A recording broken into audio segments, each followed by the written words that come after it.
오늘 저녁 24뉴스 영어방송 시청에 감사드립니다. 저는 니콜 제덱이며 텔아비브에서 이란과의 전쟁 30일째 소식을 전합니다.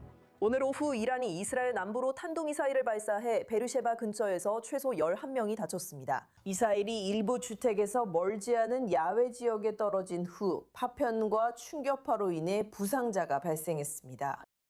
한편 이스라엘군은 지난 하루 동안 발사대와 방공 시스템을 포함해 탄도미사일 인프라와 관련된 140개 이상의 이란 표적을 공격하며 대응을 계속하고 있다고 밝혔습니다. IDF는 며칠 내에 이란의 모든 군사산업시설을 타격할 것이라 믿고 있습니다. 여전히 이란에 남아있는 표적들이 있지만 미국과 이스라엘 간의 공조는 매우 강력합니다. 실제로 미 중부사령부 사령관 브래드 쿠퍼 장군이 오늘 이스라엘을 방문해 이스라엘 참모총장 AR 자미로와 만나 이 지속적인 공동 군사작전에 대해 논의했습니다. 계속해서 논의해야 할 많은 소식들이 있습니다. 이 모든 이야기를 위해 스튜디오에는 안보 분석가 겸 라핀 어세스먼트 진행자 야코브 라핀, 이스라엘 정책포럼 자문위원이자 이스라엘 폴리시팟 진행자 네리 질버가 함께했습니다. 두 분 함께해 주셔서 감사합니다. 이번 전쟁이 벌써 30일째인데 정말 믿기 힘들 정도입니다. 하지만 우리는 계속해서 이런 공조를 보고 있습니다. 네리 씨, 센컴 사령관이 이스라엘에서 IDF 참모총장과 만나고 이를 공개했습니다.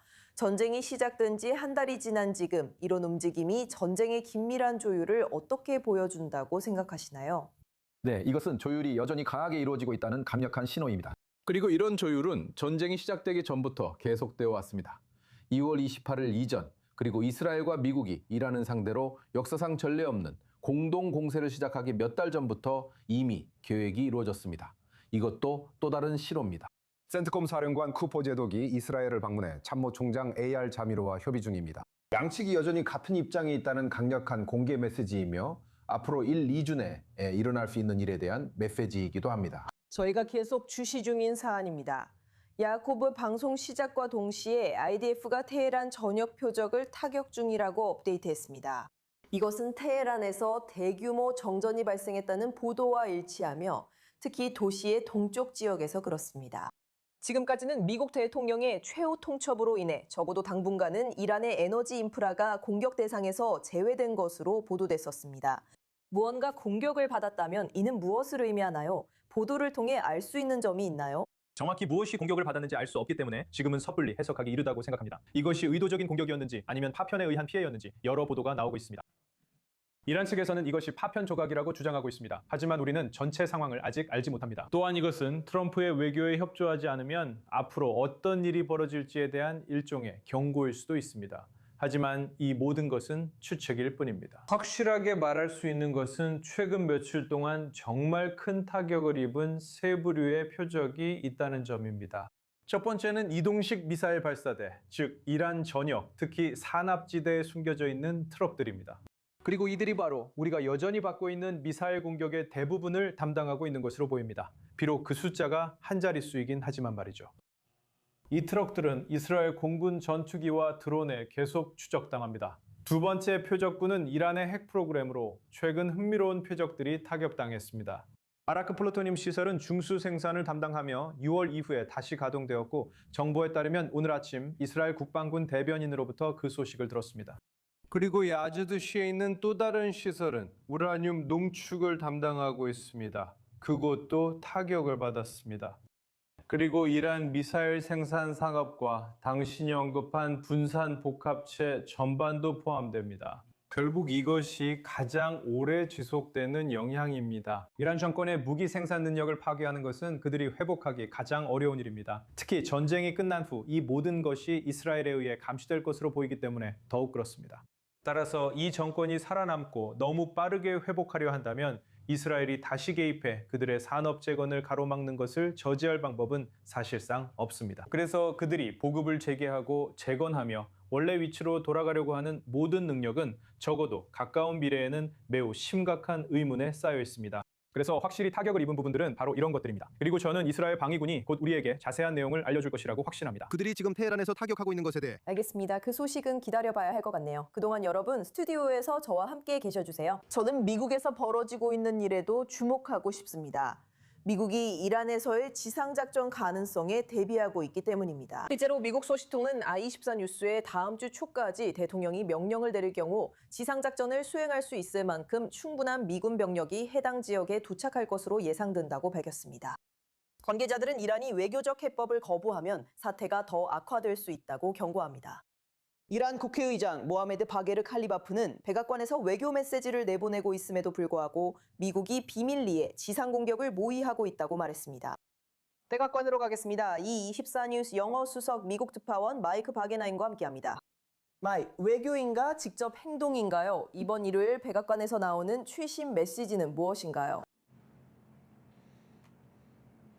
둘 다 맞습니다. 한동안 그랬던 것 같습니다. 니콜, 백악관 메시지는 외교적, 군사적 방안 모두 있다는 것입니다. 이란 입장이라면 이 방안을 선호할 겁니다. 협조 의사가 없으면 이쪽 방안을 받게 됩니다. 두 방안은 함께 움직입니다. 한쪽이 움직인다고 다른 쪽이 멈추는 건 아닙니다. 두 방안 모두 결론이 날 때까지 함께 진행되고 우리가 지금 보는 것도 그겁니다. 더 많은 병력과 군사 자산이 그 지역에 투입되며 압박이 강해지고 있습니다.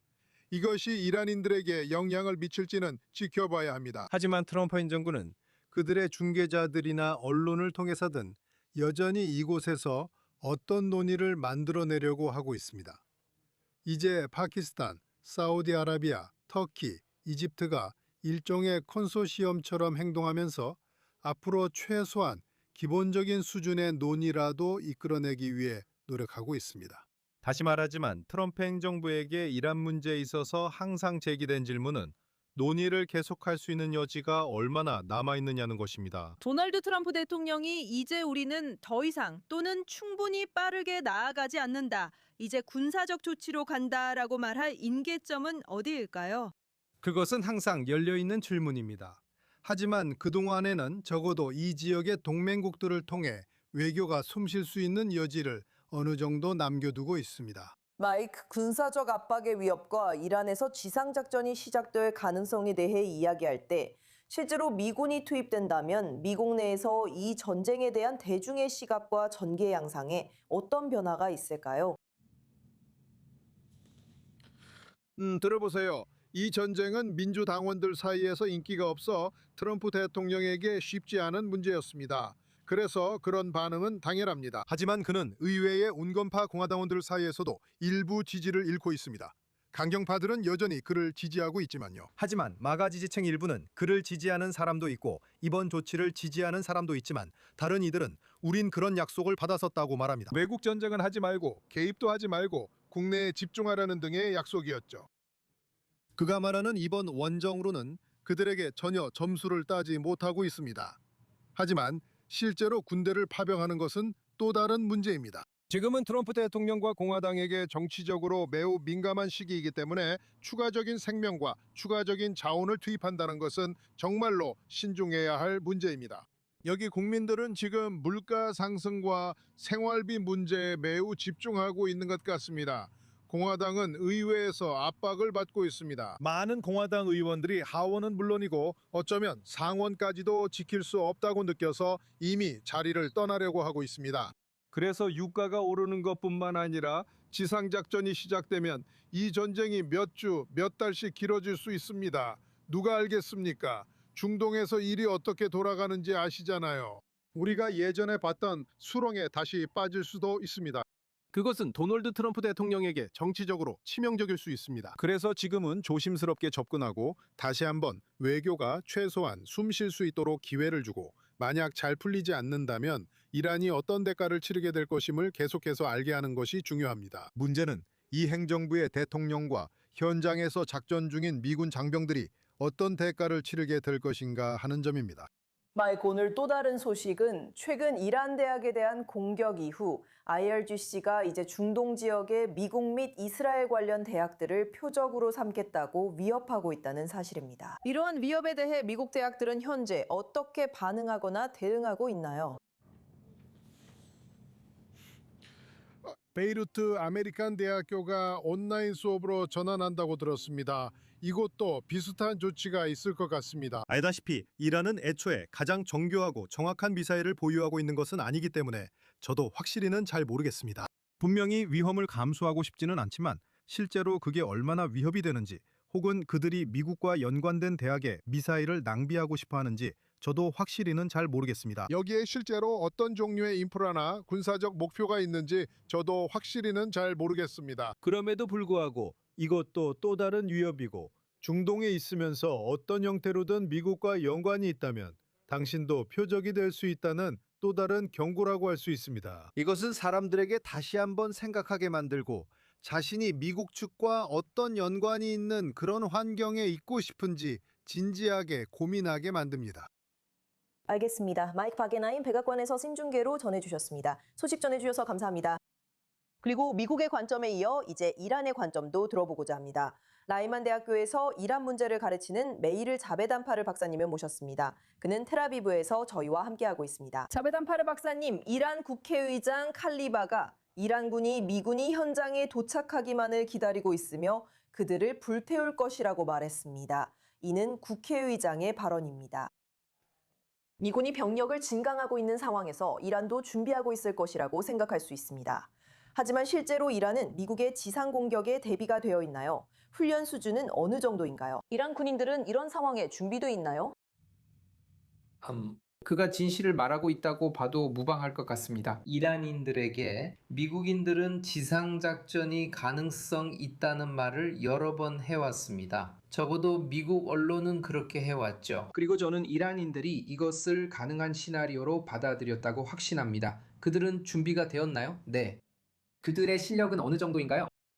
이란인들이 마지막으로 지상작전이나 침공에 맞섰던 것은 1980년 이라크가 이란을 침공했을 때였습니다. 그리고 그들은 그 8년 전쟁에서 얻은 경험이 있습니다. 그들은 지상전에서 어느 정도 제한된 경험을 가지고 있습니다. 실례합니다만 그건 시리아에 있는 쿠두스 부대에 한정된 이야기입니다. 그건 이란 안보기구의 아주 작은 부분에 불과합니다. 많은 이란군은 경험이 풍부하지 않습니다. 하지만 반대로 그들이 미국의 지상 침공에 맞서 싸우는 것은 얼마나 어려울까요? 한편으로는 그들이 적어도 이론상으로는 그런 침공을 막아낼 수 있다고 생각합니다. 그들은 충분한 병력과 중동에 투입할 영국 정규군도 보유하고 있습니다. 하지만 다른 한편으로는 미국이 어떻게 나올지 지켜봐야 합니다. 만약 이것이 공군자산, 지상자산, 전자전, 이란 통신교란 등을 활용한 정교한 연합작전이라면 그들에게 훨씬 더 큰 도전이 될 수 있습니다. 요약하자면 그들은 1980년대 제한된 경험만 가지고 있습니다. 하지만 그들은 적어도 이론적으로는 정면 공격에 맞서 싸울 수 있습니다. 하지만 그것도 미국의 공격이 얼마나 정교하냐에 달려 있습니다. 그리고 메이르 씨, 말씀 중에 시청자 여러분께 빠른 소식을 전하자면 예루살렘, 요르단강 서안, 사해 지역에서 사이렌이 울리고 있습니다. 이는 이란의 또 다른 탄도미사일이 해당 지역으로 발사된 신호입니다. 다시 한번 말씀드리지만 예루살렘과 요르단강 서안 지역에서 사이렌이 울리고 있습니다. 지도를 보면 일부 사이렌이 울리는 위치를 확인할 수 있습니다. 이는 이란의 가장 최근 탄도미사일 발사입니다. 다시 한번 메이르 자베단파르 박사님께 질문드리겠습니다. 이란의 최신 미사일 발사에 대한 추가 소식을 기다리면서 우리가 긴장 구조나 외교에 대해 이야기할 때 가장 중요한 질문 중 하나는 누가 결정권을 쥐고 있느냐는 점입니다. 이런 중요한 결정을 내릴 때 실제로 이란에서 누가 통제권을 갖는지 더 알게 되셨나요? 확실히 말씀드릴 수 있는 건 이란 혁명수비대 IRGC 일부 부문이 있다는 점입니다. 이란의 정치 지도부, 특히 국회의장 모하마드 바르 칼리바프와 외무장관 아바스 아로쿠치와 협력하여 이러한 정책들이 수립되고 있는 것으로 보입니다. 그들 사이에 조율이 이루어지고 있는 것 같습니다. 그들 사이에서 메시지가 조율되고 있는 것으로 보입니다. 하지만 이것은 상당한 근거를 갖춘 추정과 이란에서 나오는 제한된 정보에 근거한 것입니다. 우리가 인정해야 할 것은 이란에서 나오는 정보가 매우 적다는 점입니다. 인터넷이 끊기고 언론에 대한 대대적인 검열이 이루어지고 있으며 평소라면 공공정책을 비판하던 많은 사람들이 아무것도 비판하지 않고 있기 때문입니다. 그래서 신뢰할 만한 1차 정보를 얻는 것이 정말 어렵습니다. 우리가 가지고 있는 정보는 야권에서 나온 정보와 이란 인터내셔널이나 BBC 페르시아처럼 해외 디아스포라 채널에서 나온 정보입니다. 그리고 그것은 우리에게 체계가 있다는 것, 그리고 그 체계가 작동하고 있다는 것을 말해줍니다. 그 체계가 잘 작동하고 있나요? 전략적으로 사고하고 있나요? 그 체계가 현재 정책에 반대하는 사람들과 지지하는 사람들, 모든 다양한 관점을 듣고 있나요? 우리는 단순히 알 수 없습니다. 하지만 우리가 아는 것은 그 정권이 결정을 내리고 있다는 사실입니다. 그리고 그 결정 중 하나는 호르무즈 해협을 포기하지 않겠다는 것입니다. 이슬람 공화국은 그것을 큰 성과로 보고 있습니다. 이란의 의사결정자들은 이것이 미국의 신장부를 경제적으로 타격할 수 있는 성과라고 보고 있습니다. 이란의 미사일로는 할 수 없는 일입니다. 그리고 우리가 호르무즈 해협을 여는 것에 대해 더 많이 이야기할수록 정권 교체에 대해서는 덜 이야기하게 됩니다. 그리고 이건 역시 이란의 의사 결정자들이 또 다른 놀라운 성과로 보고 있는 것입니다. 호르무즈 해협을 봉쇄함으로써, 왜냐하면 그것이 침공의 목표를 정권을 전복하는 것에서 해협을 여는 것으로 바꾼 것처럼 보이기 때문입니다. 알겠습니다. 메이르사베 단파르 박사님 귀중한 통찰 주셔서 감사합니다. 오늘 저녁 i24 뉴스에 함께해 주셔서 감사합니다. 저는 여기 스튜디오 내리에서 다시 돌아와서 메이르가 반문말한 내용, 즉 대화가 정권 교체에서 멀어지고 있다는 점에 대해 이어가고 싶습니다. 심지어 이스라엘에서 나오는 메시지도 전쟁 첫 몇 주 동안에는 이란 국민들이 거리로 나와서 원한다면 정권을 전복할 수 있도록 여건을 조성하는 것에 관한 것이었던 것 같습니다. 하지만 전쟁이 계속될수록 그런 결과가 나올 가능성은 점점 더 낮아지고 있는 건가요? 전쟁이 시작된 지 한 달이 지난 지금 그런 가능성은 더욱 낮아졌습니다. 이는 분명 작전의 주요 목표 중 하나였습니다. 참고로 이스라엘뿐만 아니라 도널드 트럼프도 에픽 피리 작전을 선언하는 첫 공개석상에서 같은 말을 했습니다. 우리는 거의 3주 반 동안 트럼프나 고위 관계자들로부터 정권 교체 문제에 대해 단 한마디도 듣지 못했습니다. 그리고 이것은 중요한 신호입니다. 이스라엘에서는 총리가 여전히 정권 전복을 위한 조건을 만드는 것에 대해 언급하고 있습니다. 하지만 실제로 고위 관계자들과 이야기한 결과 현재 작전에서 그런 일은 점점 가능성이 낮아지고 있다고 합니다. 시간적인 측면을 고려할 때 앞으로 몇 주 더 계속되더라도 말이죠. 이란 정권이 어느 정도의 회복력을 보여주었고 여전히 국가뿐만 아니라 매우 강도 높은 이스라엘과 미국의 공격에 대한 군사적 대응도 통제하고 있다는 사실만 보더라도 그렇습니다. 그래서 목표가 바뀌지 않았습니다. 목표는 이슬람 공화국의 군사 능력을 약화시키는 데 있습니다. 하지만 이슬람 공화국이 취한 대응 조치들, 주로 호르무즈 해협에서의 조치들 때문에, 그리고 글로벌 정제와 에너지 시장, 특히 미국이지만 전 세계적으로도 취약한 부분을 고려할 때 이것이 지금 도널드 트럼프의 주요 목표가 되었습니다. 참고로 이건 이스라엘 쪽에는 덜 해당됩니다. 이스라엘이 어떤 방식으로든 지원할 수는 있지만 주로 트럼프 행정부의 주요 목표는 해협을 다시 여는 것입니다. 앞으로 며칠 안에 외교적으로 시도할 수도 있고 아니면 무력을 통해서일 수도 있습니다. 그리고 미 해병대와 공수부대에 의한 지상 공격 문제에 대해서는 여기 있는 우리 누구도 그것이 실제로 일어날지 아닐지 말할 수는 없지만 한 가지 확실한 것은 미국 지상군이 이란 땅에 선륙하기 전에 미국이 대규모 공습을 통해 지상 침공에 앞서 이란을 약화시키려 할 것이라는 점입니다. 미국이 지상군 투입 전 공습을 확대하면 중요한 신호가 될 것입니다. 이 시점에서 추가적인 확전은 어떤 모습일까요? 이미 미국과 이스라엘이 이란 전역의 여러 목표물을 공격하고 있는 상황이잖아요. 맞는 말씀입니다. 하지만 미국 대통령이 직접 그렇게 말했고 최후 통첩을 내린 뒤 이미 10일 정도 연장한 걸로 압니다. 4월 6일까지요. 4월 6일이요. 그날을 뭐라고 불렀죠? 이란의 발전소를 공격하는 날이라고 했습니다. 그래서 그는 최소한 4월 6일까지 그 일을 미뤘군요. 발전소, 민간 인프라, 정말로 이란 정권을 무력화시키고 사실상 이란이라는 나라 자체를 마비시키려는 거죠. 또한 지난 주말에 이스라엘이 공격했다고 알려진 철강 공장처럼 노릴 수 있는 다른 많은 목표들도 있습니다. 그것은 이란 경제의 약점을 제대로 건드리는 것이고 다시 한번 정권에 대한 신호이자 실제로 정권을 무력화시키는 주요한 방법이기도 합니다. 공격이 본격적으로 확대되기 전에 말이죠. 앞으로도 계속 주목해야 할 흥미로운 날들이 될 것 같습니다. 여러분, 이제 이스라엘 북부 전선에서 벌어지고 있는 상황에도 주목해보고 싶습니다.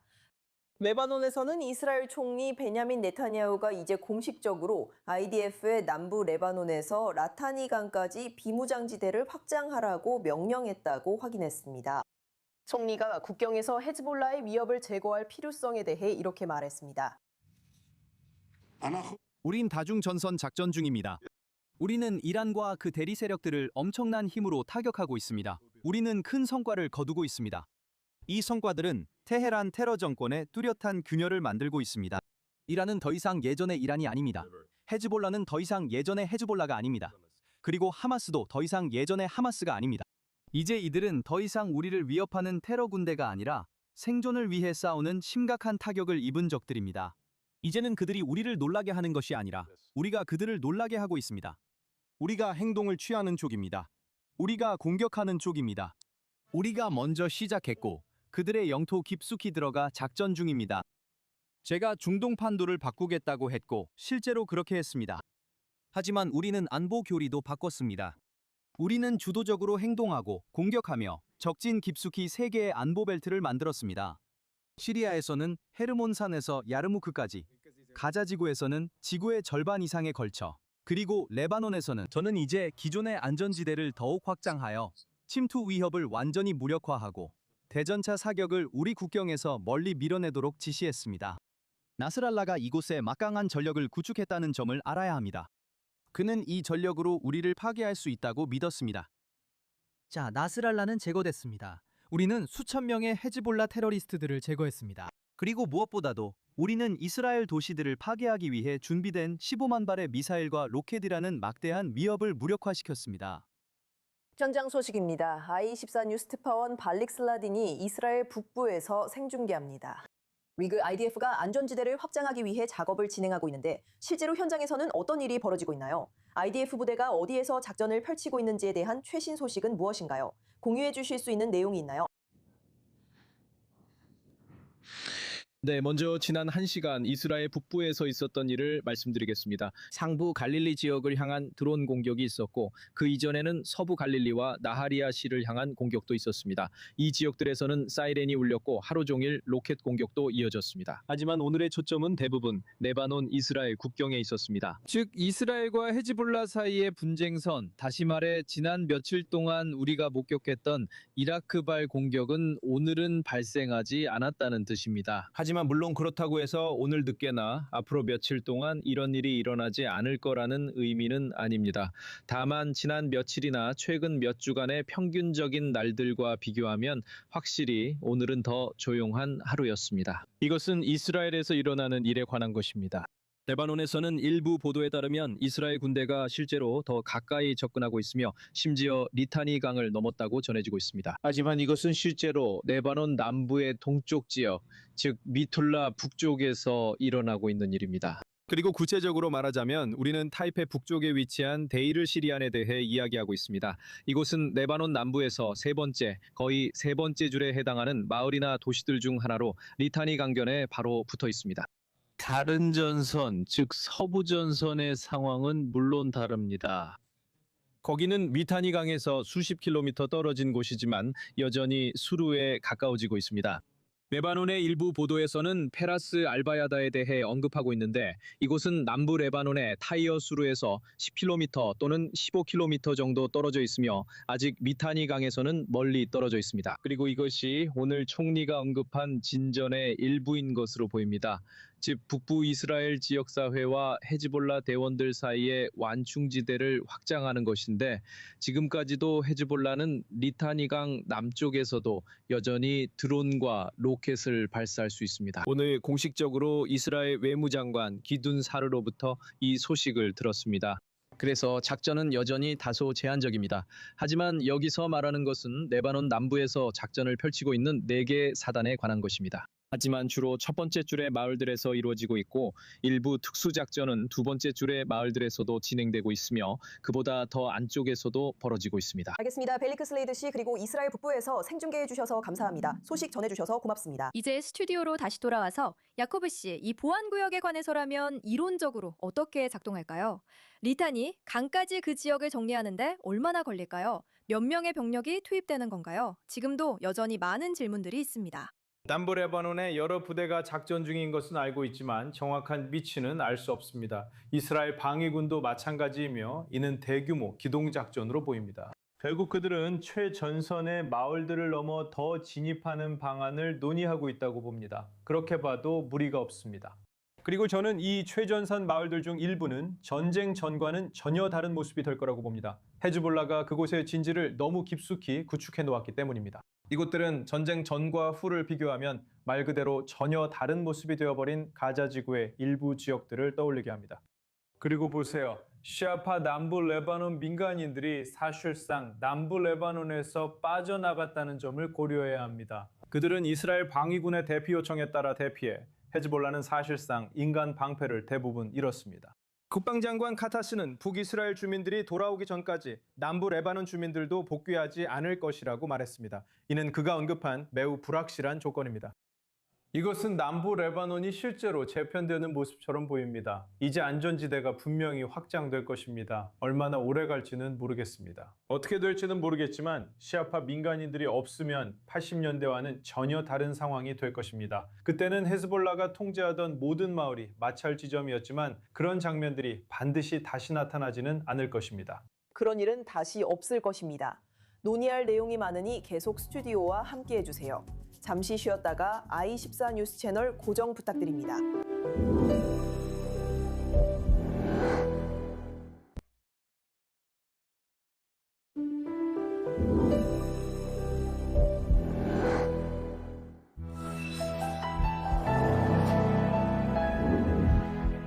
조금 전 미국 군대가 이란에서 대규모 전투 작전을 시작했습니다. 이스라엘 전역에 사이렌이 계속 울리고 있습니다. 우리는 막 구조된 수십 명의 사람들을 보고 있습니다. 지금 이곳이 정말 흥미롭기 때문에 현장을 직접 걸어가 보겠습니다. 이란은 이스라엘보다 더 많은 아랍 국가들을 공격해 왔습니다. 맙소사. 그들은 중동 전역을 상대로 공격에 나섰고 사실 이는 이란인들에게 오히려 역효과를 냈습니다. 헤즈볼라가 우리를 공격한 것은 정말 큰 실수였습니다. 우리는 그보다 훨씬 더 오래 버틸 수 있는 능력이 있습니다. 우리는 해낼 겁니다.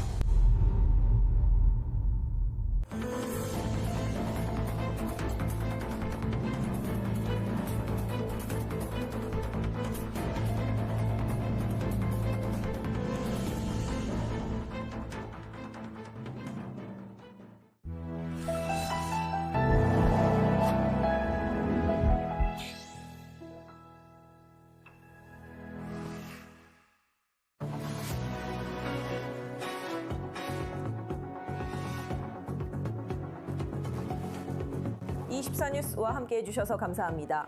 전 세계 수십억 명의 기독교인들이 다음 주 부활절을 앞두고 오늘 종려주의를 기념하고 있습니다.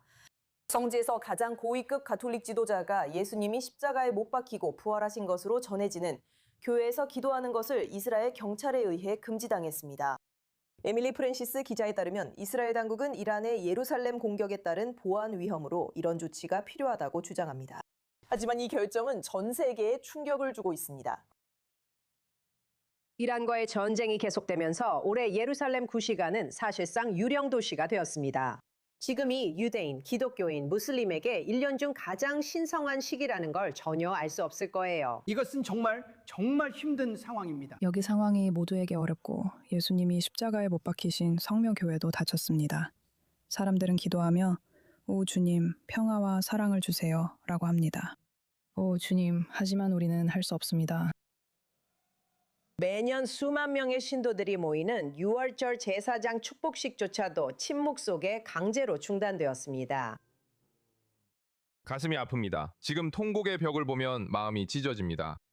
이스라엘 후방사령부의 지침에 따르면 코로나19 팬데믹 때와 마찬가지로 오직 50명만이 모여 기도할 수 있습니다.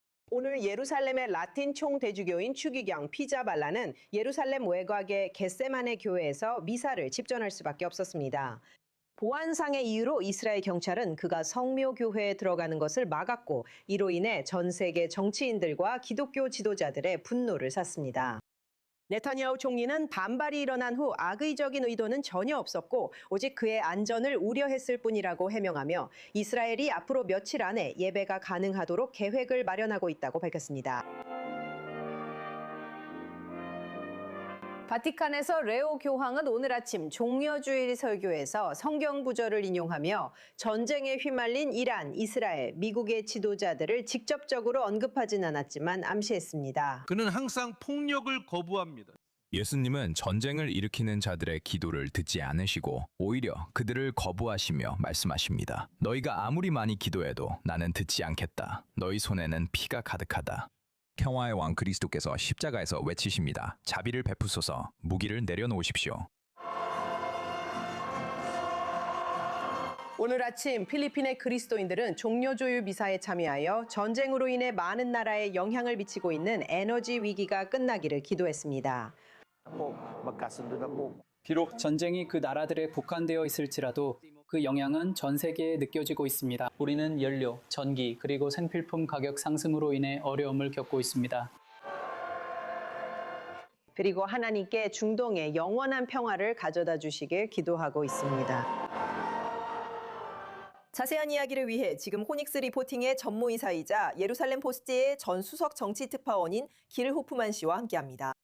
길 씨, 우리는 전쟁 중입니다. 모두가 보안 제한을 받고 있지만 이번 결정은 보안상의 결정으로 받아들여지지 않습니다. 그리고 전 세계적으로 이것이 정치적인 결정으로 해석되고 있습니다.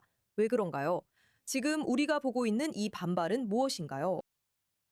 네타냐후가 일부러 네타냐후와 트럼프가 무기를 내려놓도록 하나님께 기도하는 것을 막으려 한다는 비난을 받는 것은 이해할 수 있습니다. 하지만 구시가지의 보안 우려는 모든 종교에 해당되며 모두에게 제한이 있습니다. 그리고 수천 명의 사람들이 모이는 유대인들의 제사장 축복도 취소됐고 기독교인들의 기도도 마찬가지였습니다. 그리고 그들은 어떻게든 가능하게 할 수 있는 다른 계획을 진지하게 준비하고 있습니다. 하지만 보기에는 확실히 좋지 않아 보입니다. 그리고 저는 미국에 있는 이스라엘의 적들, 예를 들어 터커 칼슨 같은 사람들이 이 점을 강조해서 이스라엘을 더 나쁘게 보이게 할 것이라고 확신합니다. 이런 정책 결정을 감독하는 종교 자문위원들이 있나요? 이런 성지들의 중요성을 고려할 때 앞으로는 그런 점을 고려해야 하지 않을까요? 네타냐후는 현재 자문위원이 부족한 상황입니다. 너무 많은 자문위원들이 떠났고 그것이 심각한 문제입니다. 하지만 니콜, 그들이 이 문제를 심각하게 받아들였다는 건 네타냐후 이름으로 영어 성명을 소셜미디어에 올린 걸 보면 알 수 있습니다. 요즘엔 그런 일이 자주 일어나지 않습니다. 확실히 그렇지 않죠. 길, 제가 당신에게 또 다른 질문을 하고 싶은데요. 우리가 지금 보고 있는 것 중에 이런 혼란스러운 시기에 조금 더 일상적인 일이 있습니다. 바로 2026년 국가 예산안입니다. 하지만 여기 이스라엘에서는 아무것도 평범하다고 할 수 없어요.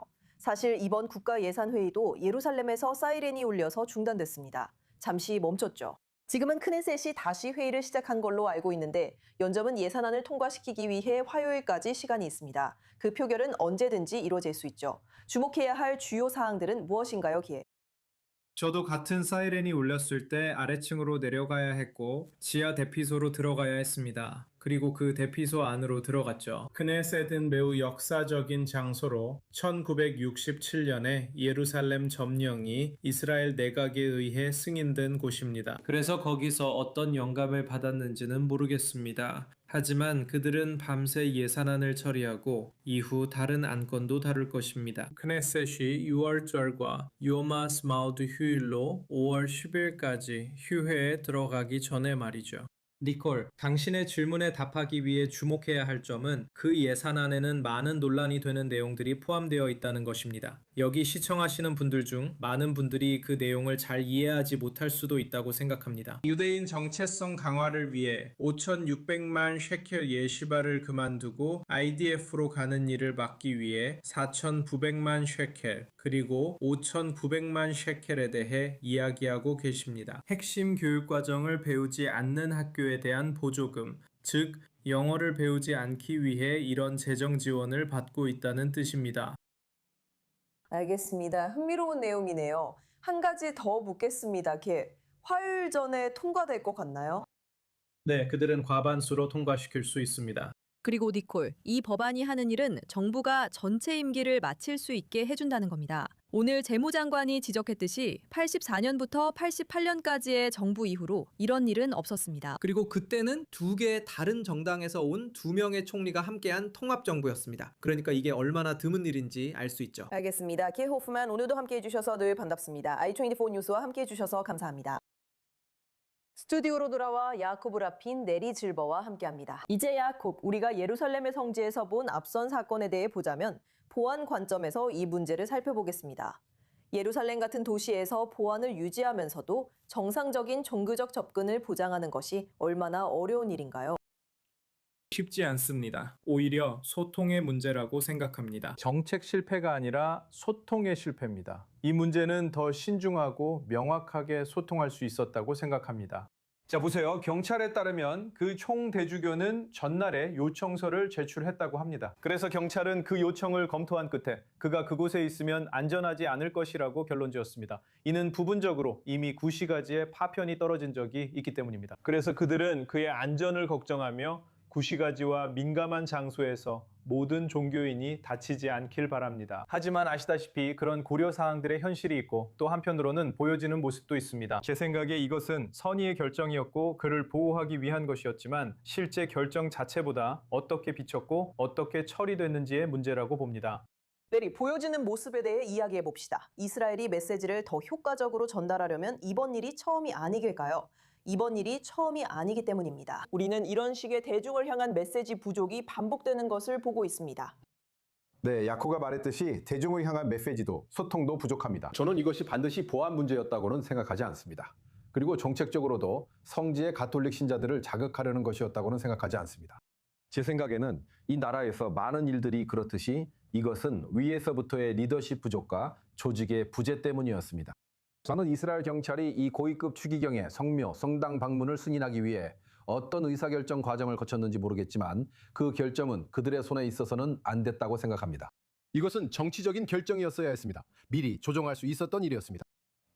이 나라 전역에는 분명히 정당한 주요 보안 제한이 있습니다. 유대교에서 가장 신성한 장소인 통곡의 벽에서도 마찬가지입니다.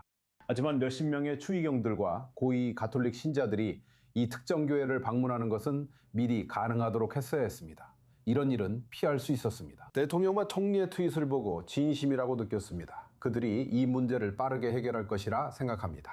그리고 그 교회에 가본 사람이라면 누구나 알겠지만 그곳은 거의 천연 방공호나 다름없습니다. 왜냐하면 지하 깊숙이 무덤이 있기 때문입니다. 그곳은 예수님 부활지로 알려져 있습니다. 정보가 울렸다면 유용한 방공호가 됐을 것입니다. 처음부터 그런 용도로 만들어진 건 아니라고 생각하지만 맞아요. 이 새로운 세기에는 창의력이 필요하죠. 알겠습니다. 여전히 그 지역에 머물고 있지만 우리나라 밖에서 걸프 국가들은 계속해서 이란의 공격에 직면하고 있습니다. 이제 쿠웨이트 외무장관이 새로운 경고를 내놓았습니다. 그는 이 지역이 이란이 주도하는 지역 안정성 약화의 체계적인 양상을 목격하고 있다고 말했습니다. 오늘 하루만 해도 쿠웨이트 군인 10명 이 이란의 공격으로 부상을 입었습니다. 카타르와 바레인도 자신들을 향해 발사된 미사일과 드론을 요격했습니다. 24뉴스 중동 담당 아우렐 오스란 선임 기자를 모시겠습니다. 아리엘, 쿠웨이트의 이번 최신 성명을 어떻게 해석해야 할까요? 점점 더 많은 걸프 국가들이 이란을 향해 강경한 발언을 내놓고 있습니다. 실제로 이것이 어떤 의미를 가지는 건가요?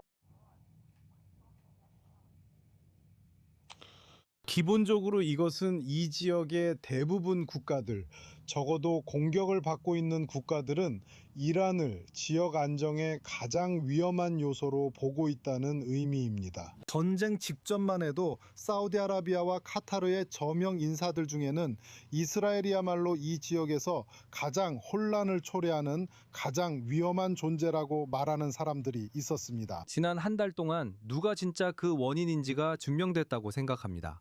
말씀하신 대로 쿠웨이트 외무장관도 이야기하고 있었습니다. 그는 기본적으로 이란이 혼란과 테러를 이용해 이 지역에서 영향력을 확장하고 있다고 말했습니다. 이란은 계속 걸프 국가들을 공격하고 있습니다. 또한 아랍에미리트에서는 지난 24시간 동안 16발의 탄도미사일과 42대의 드론이 요격되었습니다. 그리고 이것은 오늘 이집트, 파키스탄, 터키와 함께 사우디아라비아가 이슬람아바드에서 만난 네 나라 중 하나였던 이유를 설명해 줍니다. 네 나라의 외교장관들이 오늘 만났습니다. 이제 뒤에 세 나라는 이 전쟁의 당사자는 아니지만 사우디아라비아는 걸프 국가들이 이 전쟁이 어떻게 끝날지에 대한 논의에서 제대로 대표되기를 원했습니다. 오늘 일찍 우리는 아랍에미리트 대통령의 최고 고문인 안와르 가르가시가 아부다비의 입장을 다시 한번 강조하는 것을 들었습니다. 즉, 이번 전쟁에 대한 어떤 해결책도 반드시 종결로 이어져야 한다는 주장입니다. 또한 이란이 이웃 국가들에게 미사일과 드론을 발사하는 능력뿐만 아니라 민간 인프라에 끼친 모든 피해와 인명피해에 대해 이란이 실질적인 배상을 하도록 요구하는 구체적인 제안이 있어야 한다는 것입니다. 아리엘, 당신은 사우디아라비아가 파키스탄 회담에 참여 중이라고 언급하셨죠?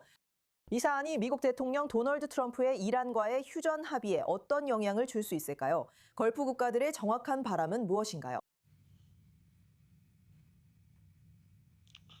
이들 걸프 국가들은 지금과는 정반대의 상황을 원합니다. 그들이 보고 있는 것은 더욱 대담해지고 공격적으로 변한 극단화된 정권이 계속해서 그들의 핵심 인프라를 공격하고 자국 영토 내에서 사람들을 죽이고 있다는 것입니다. 그리고 그들에게 경제적 생명줄인 호르무즈 해협을 통제하고 있다는 점입니다. 예를 들어 사우디는 어제 동서 파이프라인에 대해 발표했습니다. 하루 700만 배럴 석유가 그곳을 통해 이동하면서 동서 파이프라인이 완전 가동 중이라고 밝혔습니다. 이제 후티 반군이 아라비아 반도의 다른 쪽과 바브엘 만데브 해협을 위협하고 있기 때문에 이것은 계속되는 위협입니다. 그래서 그들이 트럼프 대통령에게 바라는 것은 지금 당장 전쟁을 멈추지 않는 것뿐만 아니라 이란의 공격 능력을 계속 약화시키고 더 나아가 정권에 상당한 타격을 가해서 앞으로 다시는 이웃 국가들을 공격할 생각조차 하지 못하게 만드는 것입니다. 그렇다면 지금 우리가 보고 있는 상황이 이런 결과로 이어질까요? 저는 확신할 수 없습니다. 걸프 국가들 역시 마찬가지입니다. 그래서 그들은 트럼프 대통령이 속도를 늦추는 것을 원하지 않고 끝까지 밀어붙여서 단순히 임무를 완수하는 것뿐만 아니라 정권 자체를 끝내기를 바라고 있습니다. 알겠습니다. 아리엘 오스란, 걸프 국가들에서 지금 일어나고 있는 상황에 대한 업데이트 감사합니다. 감사합니다. 이란 최고 지도자는 이제 공식적으로 이라크에 주목하고 있습니다. 그리고 국영 언론을 통해 전달된 새로운 메시지에서 무스타바 하메네이는 이라크 국민들과 종교 지도자들에게 침략에 맞서 보여준 지지에 감사한다고 말하고 있습니다. 하지만 동시에 이란이 지원하는 이라크 내 민병대들은 쿠르드족에 대한 공격을 강화하고 있으며 쿠르디스탄 섭정 대통령 네체르반 바르자니의 집을 표적으로 삼고 있습니다. 이번 드론 공격은 이라크, 프랑스 그리고 심지어 이란 외무장관까지도 테러 행위라고 부르며 규탄했습니다. 하지만 이 민병대들은 이란 혁명수비대의 지원을 받는 것으로 널리 알려져 있습니다. 더 자세한 이야기를 나누기 위해 워싱턴 쿠르드 보호행동위원회 의장인 안티파드 캄바르 씨가 함께합니다. 그는 이라크의 전 대변인이자 부총리였습니다.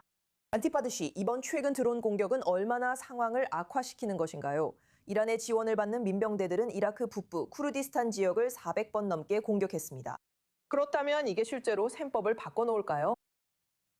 한 가지 말씀드리자면 니콜씨, 이란은 모든 한계선을 넘었고 공격과 극악무도한 범죄의 모든 기록을 뛰어넘었습니다. 이것은 이라크의 주권에 대한 공격입니다.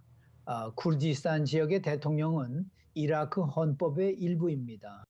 그리고 이것은 그 사람들이 군사적 목표나 전략 때문에 이런 공격을 하는 것이 아니라 단지 편리하고 쉬운 표적을 노리고 있다는 것을 보여줍니다. 그리고 그들 안에 있는 공격성을 누구에게든 사용하고 싶어 한다는 것도 보여줍니다. 두호크는 참고로 쿠르디스탄 대통령의 집이 있는 도시인데 미국인이 전혀 없고 방공 시스템도 전혀 없습니다.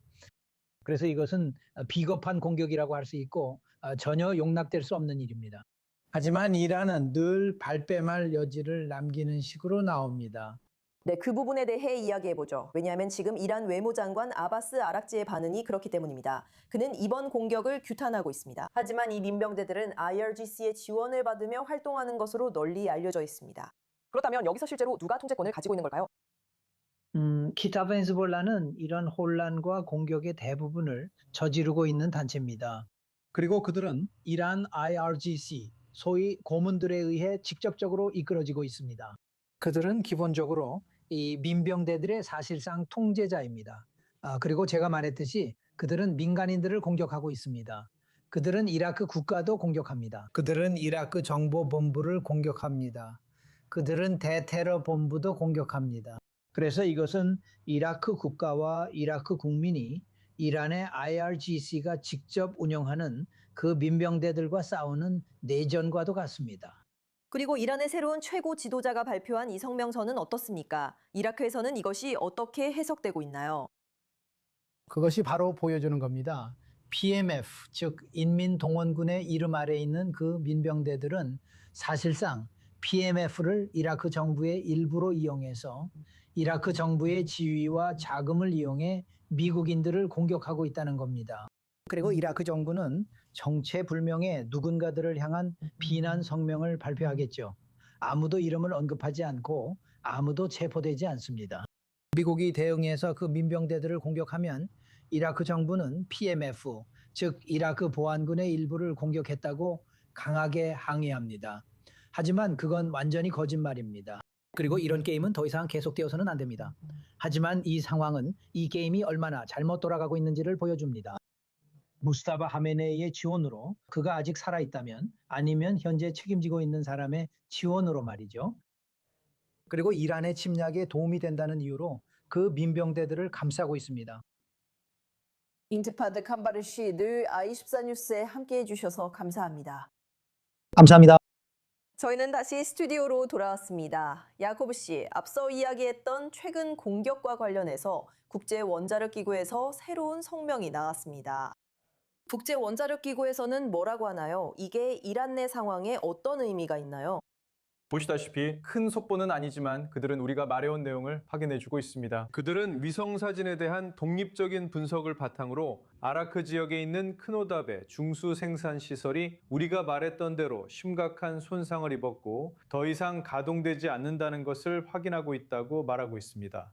그 시설에는 신고된 핵물질이 없습니다. 그러니까 저것이 아라크 중수 공장입니다. 이것은 기본적으로 핵무기로 가는 또 다른 경로입니다. 우라늄 농축 시설들이 있고 우리가 이제 익숙해진 모든 장소들, 곰, 이스파한, 나탄즈가 있습니다. 그것들은 모두 우라늄을 충분히 그리고 고농축 상태로 농축해서 핵폭탄을 만들기 위한 것입니다. 이것은 또 다른 경로, 즉 플루토늄입니다. 그곳에 도달하려면 중수를 사용해야 합니다. 이 시설은 3월 27일에 공격을 받았습니다. 이스라엘 방위군이 공격을 확인했습니다. 이스라엘 방위군은 6월 전쟁 후 이란이 시설을 재건하기 시작한 정보를 입수해 공격했다고 밝혔습니다. 해당 시설은 6월에도 공격받았으며 이번이 다시 공격할 적기라 판단했습니다.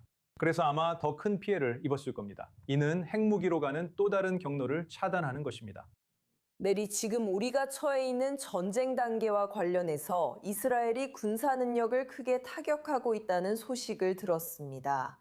이제 핵 능력에 대한 대규모 타격도 더해졌는데 우리가 주요 목표를 계속 제거하면 전쟁이 몇 주 더 지속될 수 있다는 시간표에서 이것이 어떤 의미인가요?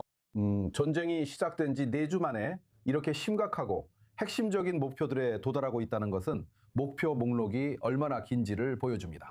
사실 이스라엘뿐 아니라 미국도 전체 목표 목록이 있다고 생각합니다. 그리고 그들이 말하는 핵심 목표들, 매우 중요한 목표들, 중간 정도로 중요한 목표들 등이 있습니다. 분명히 이 모든 목표들은 이란 정권에게 전체적으로 중요합니다.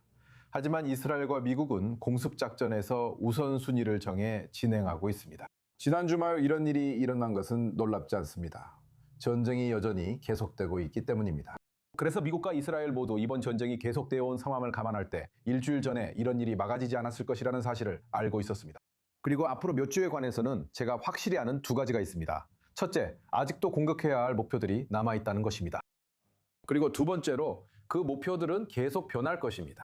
그래서 우리가 아까 이야기했던 것처럼 이 목표들은 상당히 중대한데 전통적인 군사 목표와 핵 목표 모두에 해당합니다. 그래서 미국 대통령이 어떤 결정을 내리느냐에 따라 이제는 또 다른 목표들, 즉 민간 인프라나 민간 산업으로 목표가 이동할 수 있습니다. 이는 정권의 경제적 약점을 겨냥하기 위한 것입니다. 그것은 우리나 이스라엘 총리, 참모총장이 내릴 결정이 아닙니다. 그 결정은 도널드 트럼프가 내려야 합니다.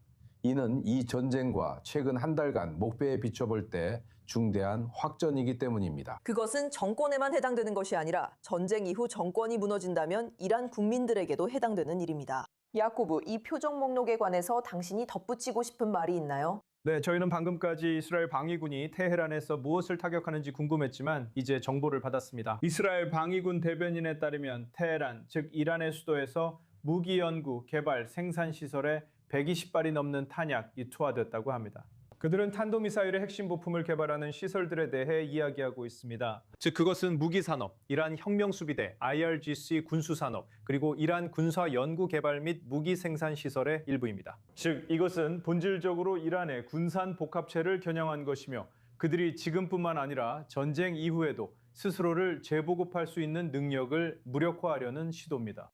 12일간의 전쟁 이후 이스라엘이 이란의 역량을 크게 타격했음에도 불구하고 이란은 그 역량을 초기 예상보다 훨씬 더 빠르게 재건할 수 있었습니다. 그래서 우리가 그들의 군산 복합체를 얼마나 크게 타격했는지에 대한 초기 평가가 있더라도 실제로 얼마나 많은 피해가 발생했는지에 대한 완전한 전투 평가를 받기까지는 얼마나 걸릴까요?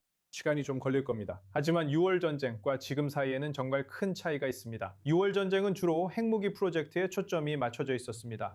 그리고 미사일 프로젝트도 맞긴 했지만 그때는 부차적인 목표에 더 가까웠습니다. 이제는 상황이 반전됐습니다. 지금은 미사일 프로그램이 이스라엘 국방군의 최우선 순위입니다. 맞아요. 그들이 핵시설도 타격하지만 이는 부차적 목표입니다. 핵 프로그램이 6월 이후로 회복하지 못했기 때문입니다. 미사일 프로그램은 빠르게 회복했습니다. 사실 너무 빨리 회복해서 6월부터 이번 전쟁 직전까지 1000발의 미사일을 만들었습니다. 그리고 그들은 8000발까지 늘릴 계획이었습니다. 그 정도의 비축량이면 핵탄두가 없어도 그 자체만으로도 이스라엘 도심에 실존적 위협이 될 수 있습니다. 그래서 저는 지금까지 이런 식으로 미사일 비축량과 발사대뿐만 아니라 실제 생산시설과 부품까지 체계적으로 타격하는 모습을 본 적이 없다고 생각합니다. 6월에는 이런 방식으로 타격되지 않았지만 지금은 그렇습니다. 이번 공습의 초점이 크게 달라졌습니다. 이러한 지속적인 초점과 관련해서 방금 말씀하신 내용으로 돌아가서 네리 씨, 지금 단계에서는 주로 미국이 주도권을 쥐고 있고 이스라엘은 그 흐름을 타면서 자신들의 목표를 타격할 시간을 벌고 있는 건가요? 아니요, 저는 둘 다라고 봅니다. 미국도 자체 표적 목록이 있습니다. 차이점은 이스라엘군이 거의 매시간 또는 매일 성명을 발표한다는 점입니다. 또한 미군은 그렇게 해도 며칠에 한 번만 발표해 실제로 어떤 목표를 타격하는지 명확하지 않습니다. 그리고 이스라엘군은 자신들이 어떤 목표를 타격하고 있는지에 대해 계속해서 이야기합니다. 그리고 이것은 작전 진행에 좋다고 생각합니다. 어떤 목표를 타격하는지 봐야 하고 이를 통해 전쟁 진행 상황을 이쪽 입장에서 평가할 수 있기 때문입니다. 하지만 야코브의 말로 돌아가자면 지금까지의 작전이 이란의 미사일 생산 능력과 전반적인 군사력에 어느 정도 타격을 입혔는지에 대해서는 아무도 정확한 평가를 내릴 수 없다고 생각합니다. 지난해 6월쯤에는 이스라엘이 사실상 이스라엘 국민들의 머리 위에 있던 미사일과 핵 위협을 제거했다는 평가도 들었습니다. 그것은 사실로 입증되지 않았습니다.